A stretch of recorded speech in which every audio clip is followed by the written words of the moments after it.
माखन और मिश्री का भोग लगाऊंगा और बोलूंगा जय जयकार प्रभु का रूप निराला, बोलूंगा जय जयकार।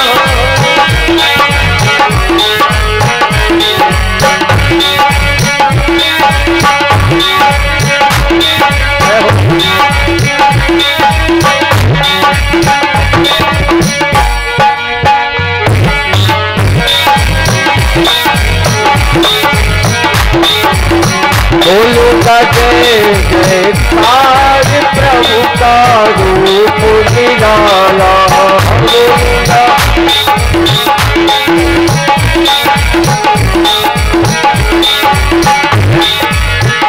ऐसे कभी तो आएंगे। अब वो घर कौन सा सजाना है, जिस घर को पवित्र बनाना है, वो अपने हृदय रूपी घर को याद रखिए, यानी बाहर से भी पवित्र और अंदर से भी पवित्र। घर को सजाऊंगा, खुशियां मनाऊंगा, घर को सजाऊंगा, खुशियां मनाऊंगा। दोनों हाथ उठा लीजिए और बोलूंगा जय जयकार प्रभु का रूप,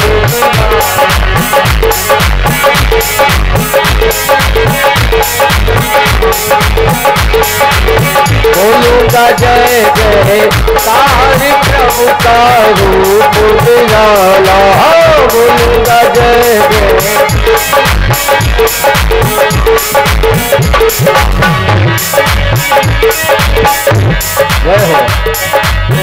प्रभु ने लीला दिखलाई, प्रभु ने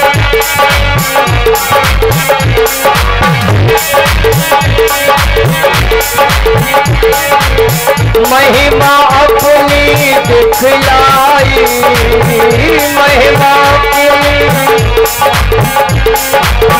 हाथ जोड़ बस दे बोले, हाथ जोड़ बस दे बोले, स्तुति प्रभु की है गाई।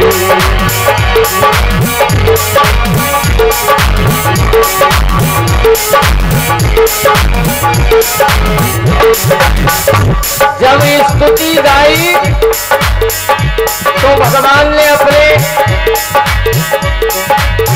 विषय में उनको अवगत कराया कि हे वसुदेव, मैं आज ही तुम्हारा पुत्र बन के नहीं आया हूँ, और जन्मों की कथा सुनाई और उनसे वचन लिया, हम जब बालक बन जाएंगे तो हमें यहाँ से गोकुल पहुँचाना। अब वसुदेव जी कह रहे हैं, हाथ जोड़ वसुदेव ने स्तुति प्रभु की है गाई।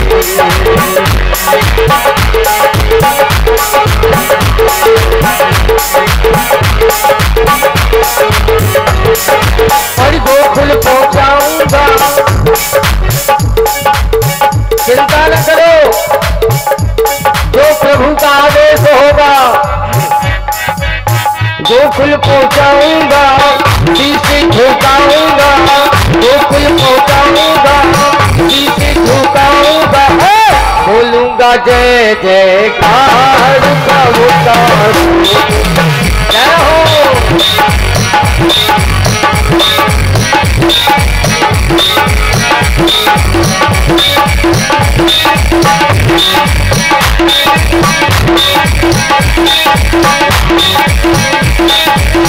बोलूंगा बोलूंगा बोलूंगा जय जयकार,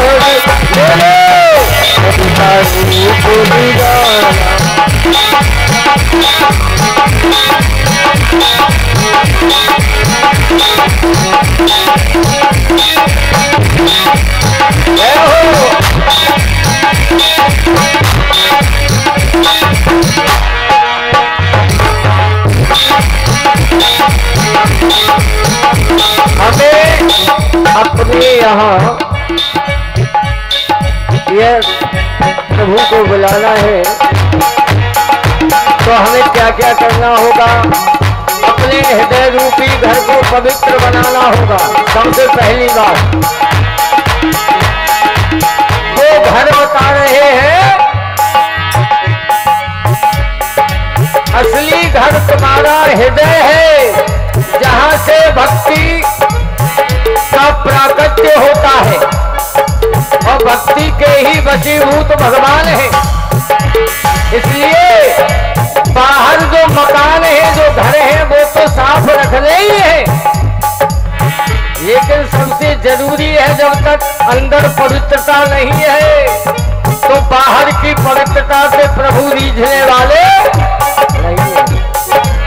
घर को सजाऊंगा, घर को सजाऊंगा, खुशियां मनाऊंगा और बोलूंगा जय जय आज प्रभु का रूप। हरि बोल।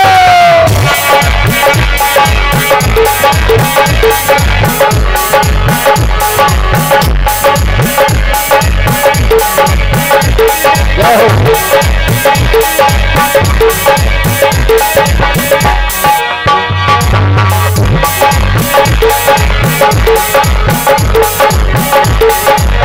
और देखिए, जैसे ये वार्तालाप सुना तो काले बादल घिर आए,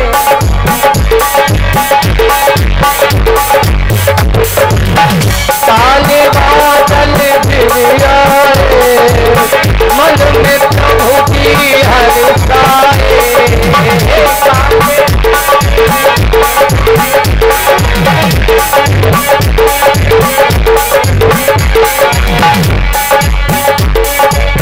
अब शेषनाग जी बोले अभी आए नहीं है, बात वही हो रही है, मात्र संकेत किया है। काले बादल घिर आए, मन में भगवन हर्षाए।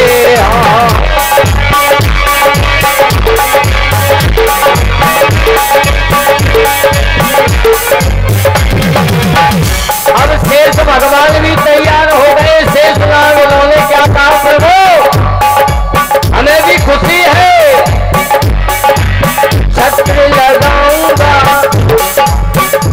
यानी आपका छत्र छाता बन के मैं आऊंगा, छत्र लगाऊंगा, छत्र लगाऊंगा,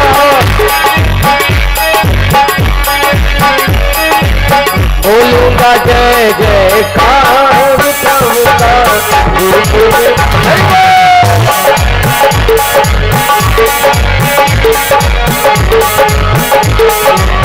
बोलूंगा जय जयकार प्रभु का रूप निराला हो। बोलूंगा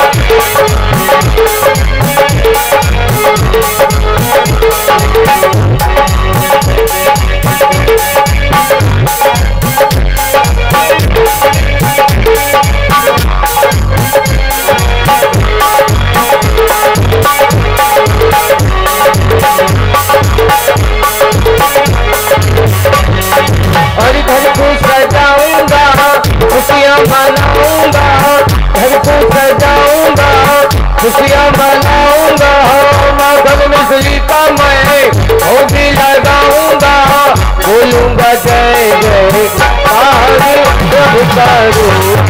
हरि बोल।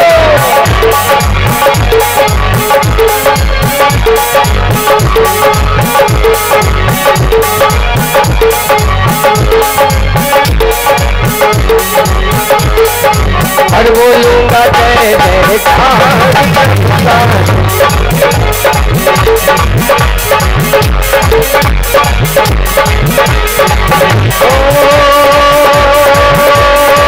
घर को सजाऊंगा, खुशियां मनाऊंगा, घर को सजाऊंगा, खुशियां मनाऊंगा, माधव मिश्री का मैं भोगी लगाऊंगा, बोलूंगा जय जय आज प्रभु का।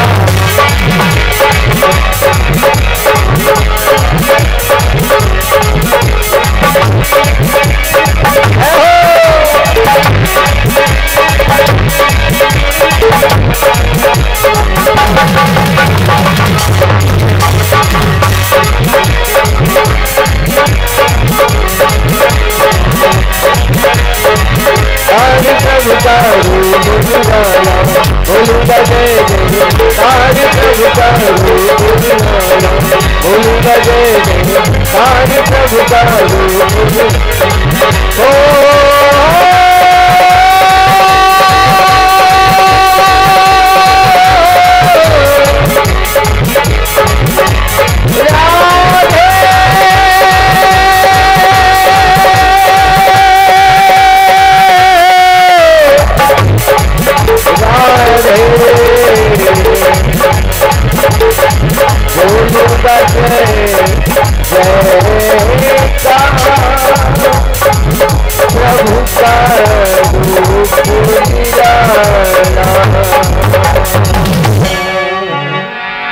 प्रेम से बोले गोविंद भगवान की जय। जय श्री राधेश।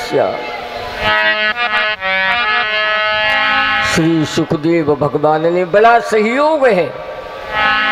देखिए प्रभु ने जो होता है वही जो प्रभु चाहते हैं। हम आप कुछ नहीं है, करने वाली यही है, करता यही है। ऐसा सहयोग दिया है। समय देखिए कि पहले राम अवतार हुआ, उसके बाद कृष्ण अवतार हुआ। लेकिन आज ये कथा नवम स्कंद में मैं आपको राम यानी भगवान राम के जन्म की भी कथा कहूंगा। 3 अध्याय में आई है और उसके बाद कृष्ण जन्म की होगी। बोलिए वाके बिहारी लाल। कहते हैं महाराज सुखदेव, हे राजन परीक्षित, ये भूता ये भविष्याश्च भवतन्मघातनाश्च तेषां न पुण्यकीर्तिनः। उन्होंने कहा कि वैवस्वत मनु के वंश में आगे आने वाले ऐसे कितने राजा होंगे जो आगे आएंगे। सुखदेव भगवान कहते हैं श्रूयताम मानवो वंशाः प्राचुर्येण परम तपः।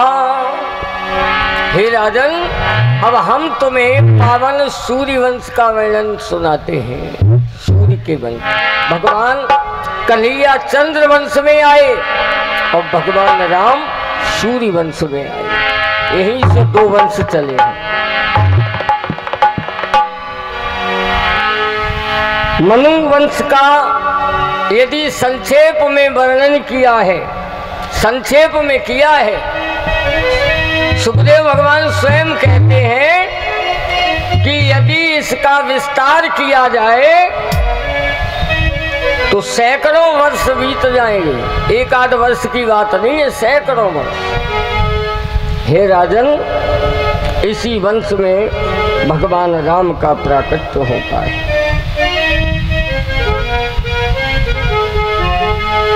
उन्होंने बताया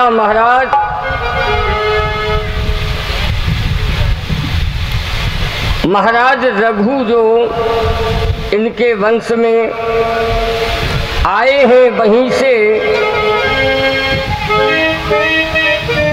भागीरथ जो गंगा मैया को लेकर के आए, इनके पुत्र श्रतु हुए और श्रतुपान के पुत्र सौदास हुए, सौदास के पुत्र विस्सहा हुए और विस्सहा के पुत्र महाराज खट्वांग हुए, खट्वांग के पुत्र महाराज दीर्घबाहु हुए और दीर्घबाहु के पुत्र महाराज रघु हुए। देखिए तालमेल में आपको शुरू से लेके चल रहा। महाराज श्री राम का अवतार हुआ रघुवंश में, रघुवंश, और कृष्ण का अवतार हुआ यदुवंश में। दोनों शब्द मिले हुए हैं, 2 शब्द हैं। ऊपर रघुवंश है, अक्षर अलग है मगर शब्द 2 ही हैं, और यदुवंश है।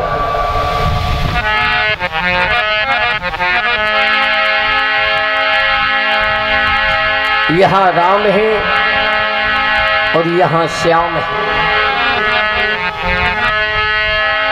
वही राम श्याम बन के आए। महाराज परीक्षित ने प्रश्न पूछा कि ये वही राम है जो दशरथ के यहाँ आए? कि हाँ, ये वही राम है जो महाराज दशरथ के यहाँ आए। मैंने रामचंद्र जी के विषय में आपको पहले भी बता चुके हैं कि ये 2 अक्षरों का नाम बड़ा ही पूर्णमयी नाम है। ये राम योगियों के हृदय में वास करने वाले राम हैं।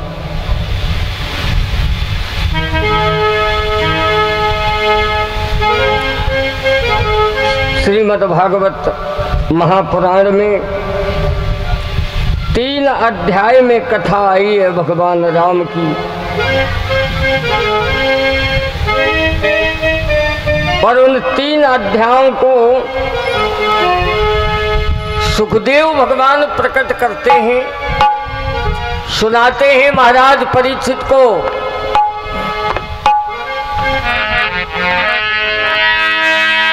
राम भक्त हनुमान जो कि प्रभु के चरित्र को सुनने के रसिक हैं, श्रोता हैं, मुख्य।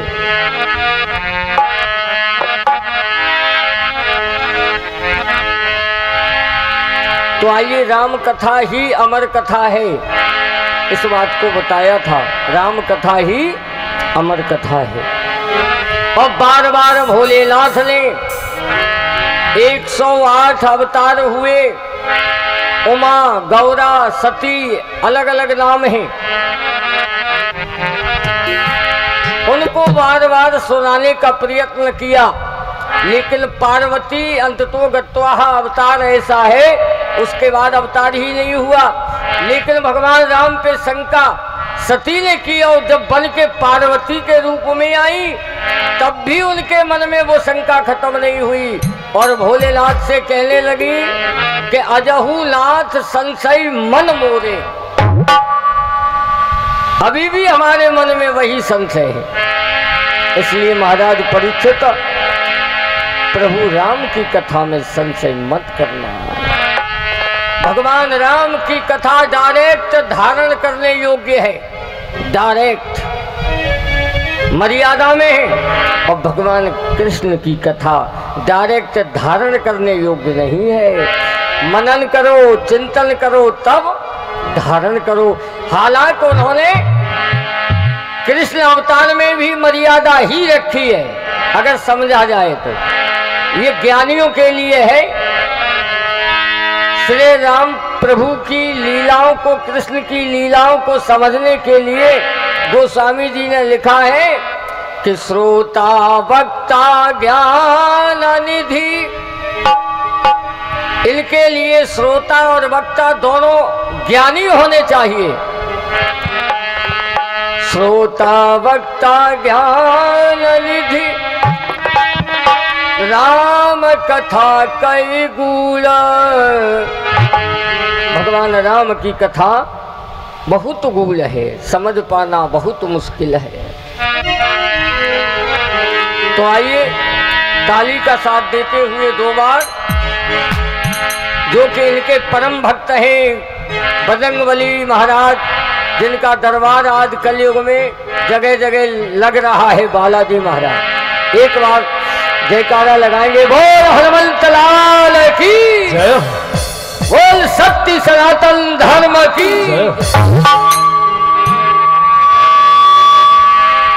यदि सच्ची भक्ति देखी जाए तो हनुमान के अलावा कोई नजर नहीं आता। क्यों? सभी लोग बड़े प्रेम से गाएंगे। भक्ति के रंगे रंग में हनुमान नजरिया है। भक्ति के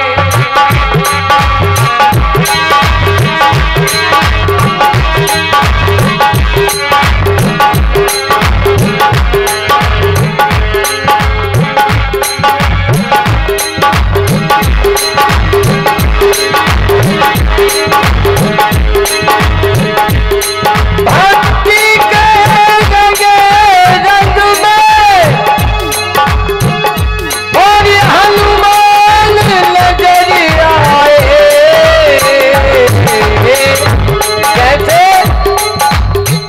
और जब फाड़ दिया सीना, जब फाड़ दिया सीना तो श्री राम नजर आए।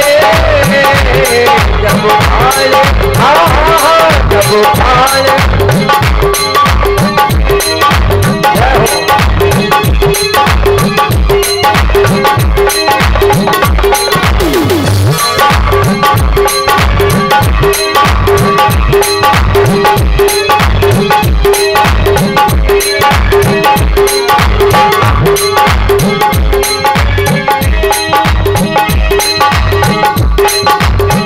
भक्त तो बहुत हुए, जब सीता चुरा ले जाता है लंका में।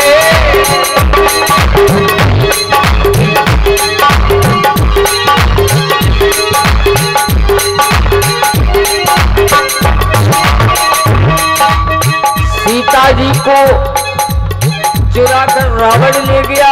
इस दुनिया में ऐसा भक्त भगवान श्री राम से नहीं हुए जो कि मदद करते। भक्त तो बहुत हुए, लेकिन और तब पता लगाने को हनुमान नजर आए।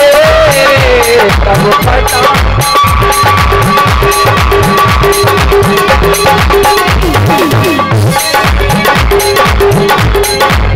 और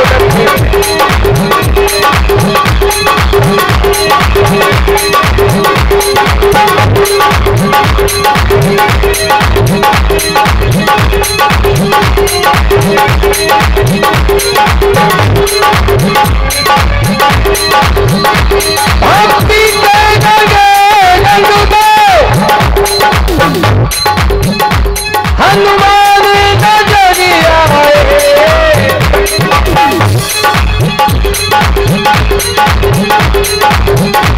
और देखिए, आज भी कलयुग का जब तक अंत होगा तब तक हनुमान जी महाराज सशरीर विद्यमान यही है, कहीं जाते नहीं है। और राम को इतना प्रिय है, पता नहीं कौन से भेष में आके कथा सुनता है, हम लोग पहचान भी नहीं पाएंगे। भक्ति के रंगे रंग में हनुमान नजर आए।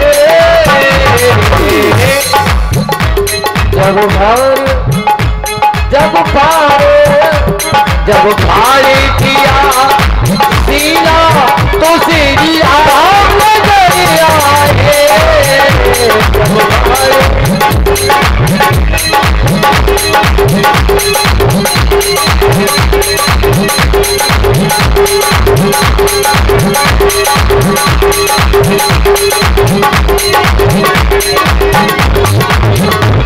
भक्ति के रंगे रंग में हनुमान नजर आए। भक्ति के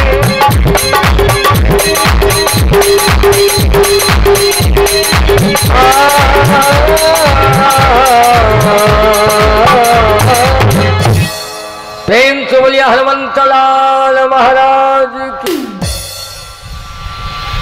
देखिए, दोनों लीलाओं को मैं समावेश लेके चलूंगा और दोनों में अंतर नहीं है, ये मैं आपको समझाने का प्रयत्न करूंगा। न राम और श्याम एक ही बात है, क्योंकि ये दोनों प्रभु की उपाधियां हैं। नाम रूप दुई ईश उपाधि, ये रामायण में लिखा है। और प्रभु की तो बात छोड़ दो, जब तक हम भी और आप भी उसी का ही अंश हैं, ईश्वर अंश जीव।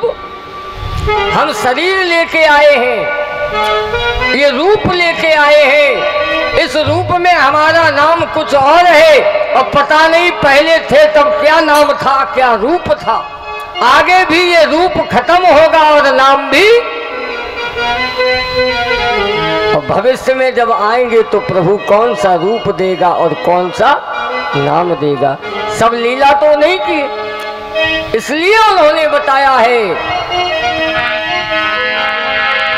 उनकी ही बात नहीं है, हमारी सबकी बात है।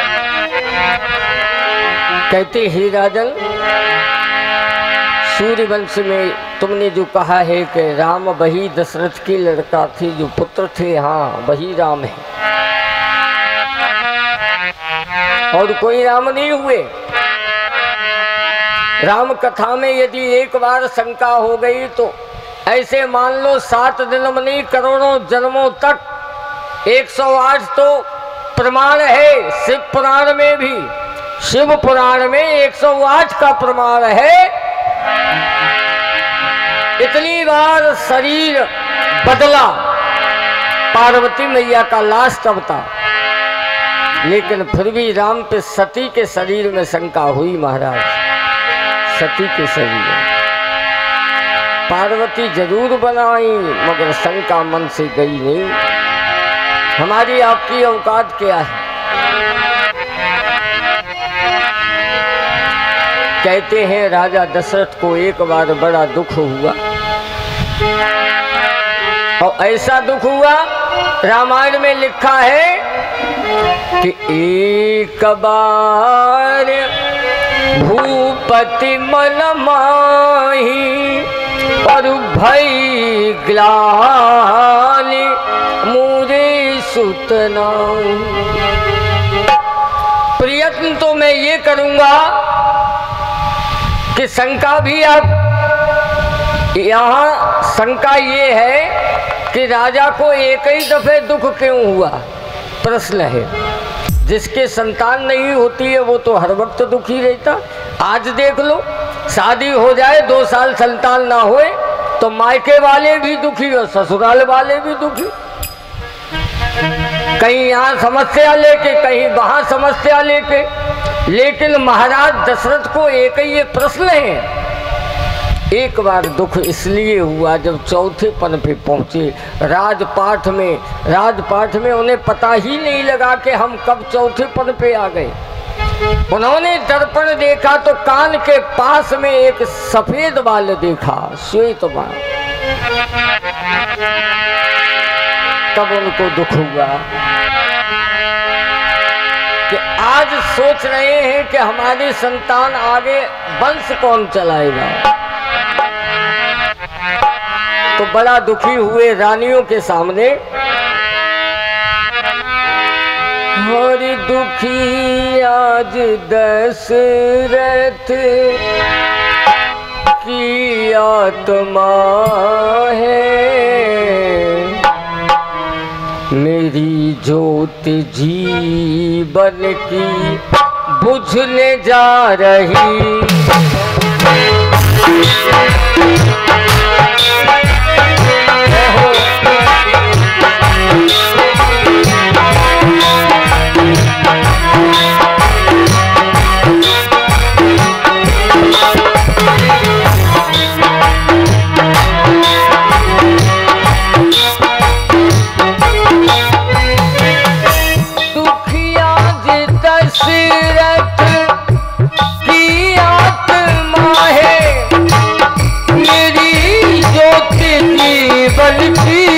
बुझने जा रही है।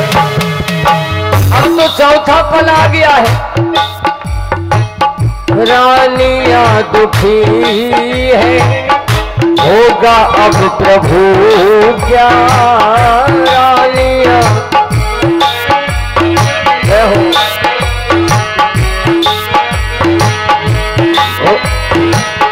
रानियां दुखी है, होगा अब प्रभु क्या। और मेरे दिल की दुनिया लुटी जा रही है।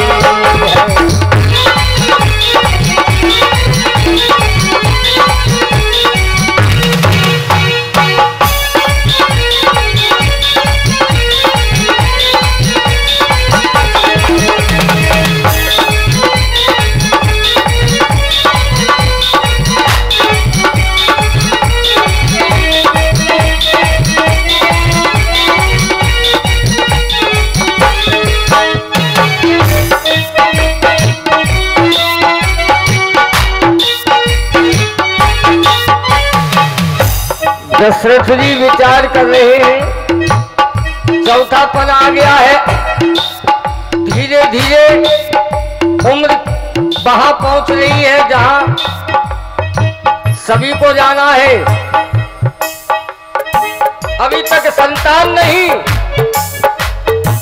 और संतान मेरे नहीं कोई होती, और हाय विधाता किस्मत भूती। आगे कौन वंश चलाने वाला है?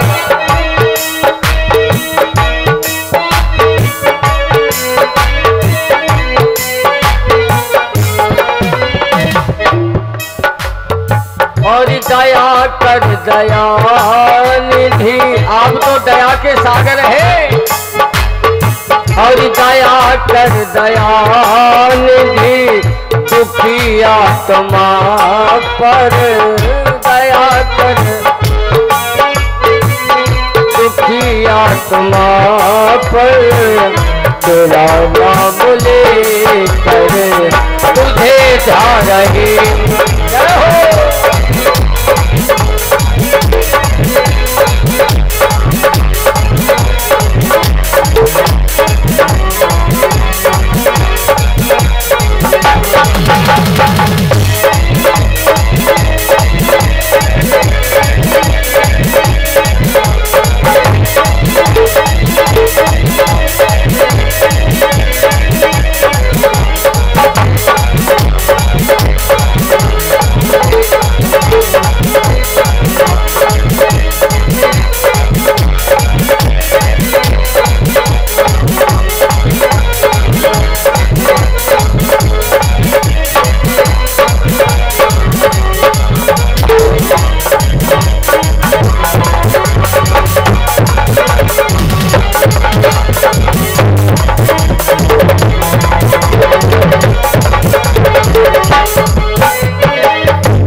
दशरथ जी की है, दशा जो अवध में अवधेश की है, परिणित नहीं वो हो पा रही है।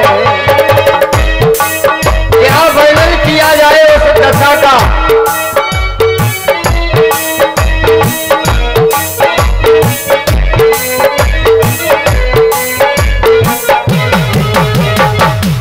अधम से अधम पर कृपा आपने की, अधम से अधम यानी कितना भी नीच से नीच हो, अधम से अधम पर कृपा आपने की, और मूरख में सूरत समाती रही। हरि बोल।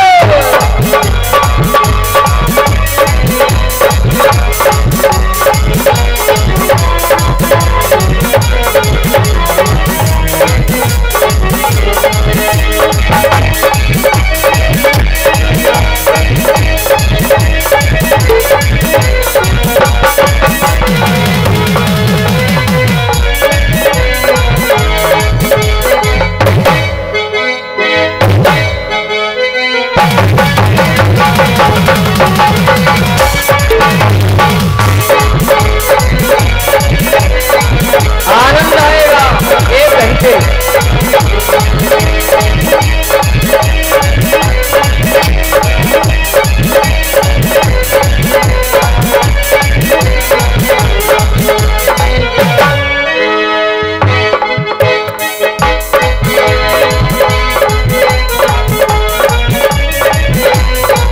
आत्मा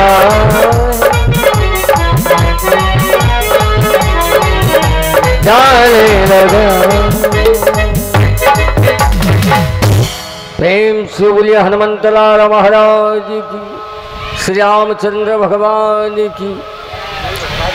आज दशरथ जी दुखी हुए। जब आदमी दुखी होता है तो या तो जिससे ज्यादा लगाव है उससे कहता है या गुरु के सामने समस्या ले जाता है। गौर करना। तो दशरथ जी गुरुदेव के पास, वशिष्ठ जी के पास पहुंचे और कहा, गुरुदेव ऐसे ऐसी बात है, अब हमारा चौथापन आ गया, अभी तक संतान नहीं। तो गुरु जी ने कहा, चिंता न करो, धरौ धीर सुत हुई हैं चारी। 4 पुत्र, एक की तो बात छोड़ दो, 4 होंगे। अब प्रश्न ये है कि जब गुरु को मालूम था तो दुखी ही क्यों होने दिया, पहले क्यों नहीं बता दिया। सत्य तो यह है कि समय पे हर बात, समय समय पे हर कार्य अच्छा लगता है। यदि तुम भूखे हो तब तो भरपेट खाना खाओगे, किसी के यहाँ जाओ अब वो कहे भैया खाना खा लो तो बैठ जाओगे, मन से खाओगे। और जब भूख नहीं है तो खाओगे, मगर वो बात नहीं होगी। इसलिए दशरथ को अभी संतान की भूख नहीं थी, इसलिए गुरुदेव ने बताया नहीं। आज दुखी हुए, आज भूख जागृत हुई, तब आए तो गुरु जी ने कह दिया, धरौ धीर सुत होइए चारी। एक की बात छोड़ दो राजन, यहाँ देरी है मगर अंधेरी। घबरा हम जाते हैं, परेशानियों से घबराना नहीं चाहिए। परिश्रम ही तो जीवन है, अन्यथा मौत है। मर जाओ तो फिर कोई परेशानी नहीं महाराज, जब तक जिंदा हो तभी तक परेशानियां भी हैं।